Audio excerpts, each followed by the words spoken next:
Paz de Cristo, hermanos, los saludo de nuevo para presentarles la lección 43, a cómo puedes dormir, segunda parte. Y vamos directo a la lección. Voy a compartirles mi pantalla para que puedan ver la lección 43 del día de hoy. Mi deseo es de que el Señor le dé una palabra a usted como me la ha dado a mí. La semana pasada fue un gran testimonio que más adelante tal vez les pueda contar. Pero bueno, mi deseo es que el Señor me use, que por su misericordia, que mis palabras lleguen a las personas que deben de llegar y que tal vez usted pueda compartir esta palabra con alguien más.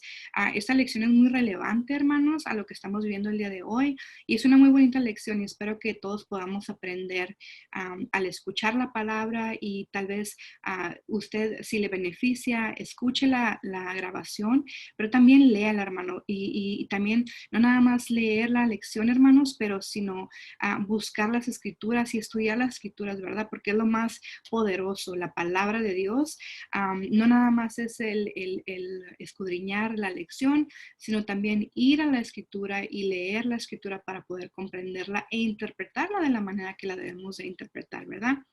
Entonces, para ustedes, amigos, si son nuevos aquí o apenas están comenzando a ver las grabaciones de las casas de vida, vamos a comenzar con la lección.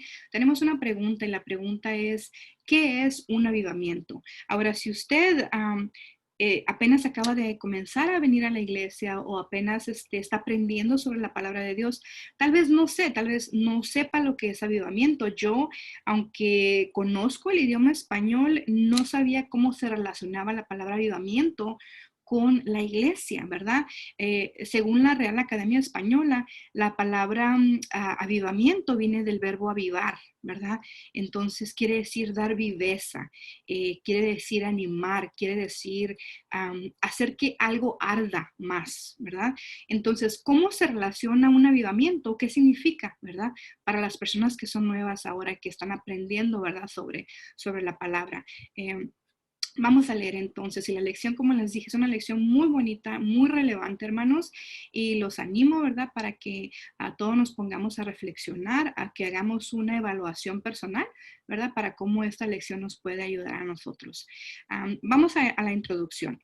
Dice, leamos Jonás 2, 1, 4. Y dice así la palabra de Dios. Dice, entonces oró Jonás a Jehová, su Dios, desde el vientre del pez y dijo, invoqué en mi angustia a Jehová y él me oyó. Desde el seno del Seol clamé y mi voz oíste. Me echaste a lo profundo en medio de los mares y me rodeó la corriente. Todas tus ondas y tus olas pasaron sobre mí. Entonces dije, desechado soy de delante de tus ojos, mas aún veré tu santo templo. En la lección anterior, hermanos, dijimos que el de Jonás es un libro bíblico lleno de lecciones espirituales para nuestra vida. También comparamos la crisis desatada en el barco donde viajaba el desobediente profeta con la crisis que vive el mundo actual. Dijimos que la iglesia es quien tiene la respuesta a la muy difícil situación actual, pero también tuvimos que reconocer que lamentablemente hemos caído en un sueño espiritual y no estamos respondiendo adecuadamente al llamado de los miles que viven y mueren sin Dios. Por último, hablamos de la necesidad urgente de sacudirnos la pereza, despertar del sueño y clamar al Señor con toda sinceridad por aquellos que están perdidos. Hermanos, les invito, ¿verdad, amigos? Les invito a que lean la escritura, ¿verdad? Para que se les revele también a ustedes, como se me ha revelado a mí, ¿verdad? El clamar a Dios con todo nuestro corazón, ¿verdad? Y arrepentirnos de tal vez aquello que estamos haciendo, que con la rutina a veces no pensamos que estamos ofendiendo al Señor, ¿verdad? Entonces, es bueno que lean también la escritura para que les hable a ustedes. Dice la lección, arrepentimiento y conversión.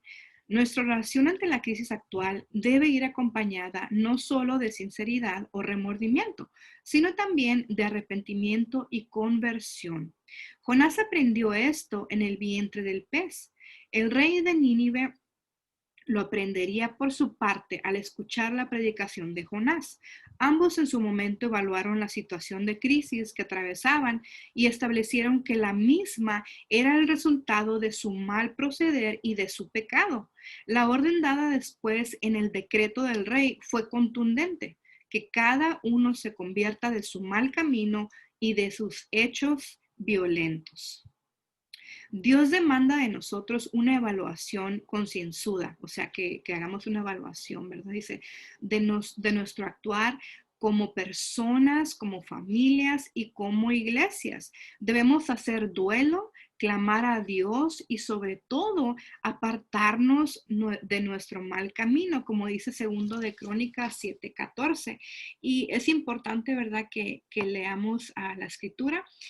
Yo lo siento, dice segunda de Crónicas 7:14, la palabra dice, si se humillare mi pueblo sobre los cuales mi nombre es invocado, y oraren y buscaren mi rostro y se convirtieren de sus caminos malos, entonces yo oiré desde los cielos y perdonaré sus pecados y sanaré su tierra. Gloria a Dios. Entonces, esa es la escritura, ¿verdad? Dice, ah, la oración que Dios oye es la del creyente que se compromete a cambiar.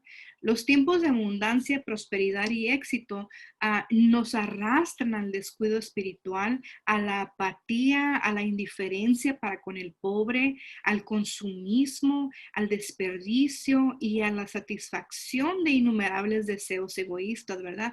Santiago 5:4-6 nos dice, la escritura dice, si me permiten, hermanos, voy a leerla. Y como les digo, pueden hacer una pausa, pueden adelantar, pero es importante leer la escritura, ¿verdad? Dice Santiago 5, del 4-6. Dice, he aquí clama el jornal de los obreros.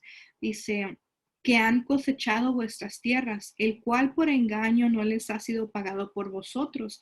Y los clamores de los que habían cegado han entrado en los oídos del Señor de los ejércitos. Habéis vivido en deleite sobre la tierra y sido disolutos. Habéis engordado vuestros corazones como en día de matanza. Dice, habéis condenado y dado muerte al justo y él no os hace resistencia. Así como la ética del mundo, que cambió la definición de lo que es malo o bueno ante Dios en función de si produce o no ganancia, nosotros también hemos cambiado nuestros valores. Dice, debemos arrepentirnos de este mal proceder, el cual Dios juzga y castiga. Así que debemos convertirnos a Dios con todo nuestro corazón y volver a nuestros principios. Todavía están en vigor para nosotros aquellas leyes de sostener al huérfano y a la viuda y de ayudar al necesitado que la iglesia primitiva obedeció. Y aquí tenemos otras escrituras, hermanos, que no voy a leer, pero que los invito, ¿verdad? De esta manera tenemos un poquito de tarea, tenemos un poquito de aprendizaje, ¿verdad? Podemos aprender más allá de lo que ofrece la lección. Así que los invito a leer estas escrituras. Dice que Dios nos libre de volvernos como tantos movimientos cristianos de hoy día que usan la prosperidad como medida de espiritualidad y tergiversan, o sea, que interpretan, ¿verdad?, erróneamente, eso quiere decir tergiversan, que interpretan erróneamente las doctrinas de la mayordomía cristiana para poder abusar de la buena fe de los creyentes. Si alguno de nosotros hace esto, debe arrepentirse y convertirse al Señor, pues solo así Él escuchará sus oraciones. Vamos a ver aquí cambio de perspectiva. Dice, ¿qué es lo que has hecho? Desesperados por estar sufriendo las consecuencias de un mal proceder ajeno, los marineros escuchan la historia de Jonás y su deliberada acción de huir de Dios y lo animan a arrepentirse. Fíjense bien, los marineros animan a Jonás. Dice, ver una situación desde la perspectiva de Dios cambia significativamente la percepción para aquellos que están en crisis. Jonás, por su parte, es finalmente arrojado al mar por los marineros y es confrontado consigo mismo en el vientre del gran pez que se lo ha tragado. Jonás ahora clama a Dios por perdón, reflexiona acerca de su situación, asume las consecuencias de su pecado, cambia de posición y espera por la misericordia de Dios. Mientras tanto, los marineros que habían comenzado invocando a cuanto Dios conocían, terminan por volver su rostro al Dios verdadero, gloria a Dios, y temen ahora a su justicia y poder. La crisis produce cambios, cambios necesarios y urgentes que quizás no se hubiesen producido de otra manera. Dice, en el vientre del pez, Jonás concluye su oración diciendo, lo que prometí haciendo votos lo cumpliré. La salvación pertenece al Señor. Entonces el Señor habló al pez y éste vomitó a Jonás en tierra. Am, Dice, y vamos a ver a Jonás 9 al 10. Bueno, vamos a continuar la lección. Dice, ¿qué aprendemos aquí? Dice que el examen personal, la reflexión de la situación desde la perspectiva de Dios y el arrepentimiento son necesarios para que nuestra oración llegue hasta el Señor. Dice, el problema de Jonás hasta ahora había sido de perspectiva. Estaba centrado únicamente en sí mismo y no podía aceptar lo que Dios demandaba de él. Nuestro egocentrismo nos impide ver al mundo como Dios lo ve. El mensaje de Jonás dice, Dios habla a Jonás por segunda vez. Anda, ve y proclama. Sin duda Jonás es un hombre nuevo después de estar 3 días en el pez. Sale de inmediato en dirección a Nínive y al llegar comienza a proclamar en la ciudad el mensaje que Dios le ha dado. Al leer el capítulo 3 confirmamos que Jonás es el escogido a quien Dios ha preparado para esta tarea. Los ninivitas son confrontados a través del mensaje de Jonás y movidos a ver la situación y la crisis desde la perspectiva en que Dios la ve. Entienden que lo que sucede no es un accidente en la naturaleza, ni influencia de los astros, no es un ciclo del mercado, ni un catarro pasajero de la economía. Ellos entienden que todo lo que está a punto de pasar es por causa de su maldad. Ellos en verdad le creyeron a Dios, proclamaron ayuno y desde el mayor al menor se vistieron de luto en señal de arrepentimiento. Dice, la escena que vemos aquí es inaudita. Sería propio esperar tal reacción y respuesta del pueblo amado de Dios, pero sorpresa. Dice, esta respuesta surge de un pueblo cuya maldad había colmado la paciencia de Dios y cuyas vidas habían sido condenadas a la destrucción. Imagínense eso. Dice, ¿cuál fue el mensaje de Jonás? ¿Cómo fue su predicación? ¿Qué estilo y metodología utilizó? No lo sabemos. Lo realmente importante es que su mensaje inició un movimiento de arrepentimiento que llegó no solo a todos los rincones de Nínive, sino que también afectó a todos los niveles de su sociedad. Así que en conclusión, hermanos, para terminar ya, el movimiento desatado en Nínive no es otra cosa que un verdadero avivamiento espiritual, ¿verdad? Aquí viene otra vez la palabra avivamiento y cómo la utilizamos en contexto. Así que dice, el movimiento desatado en Nínive no es otra cosa que un verdadero avivamiento espiritual, tan genuino que el escritor refiere su resultado con las siguientes palabras. Al ver Dios lo que hicieron, es decir, que se habían convertido de su mal camino, cambió de parecer y no llevó a cabo la destrucción que les había anunciado. ¿Cree usted que Dios puede traer hoy día un avivamiento como aquel a su grupo de amistad, a su iglesia, a la comunidad, a su ciudad donde vive?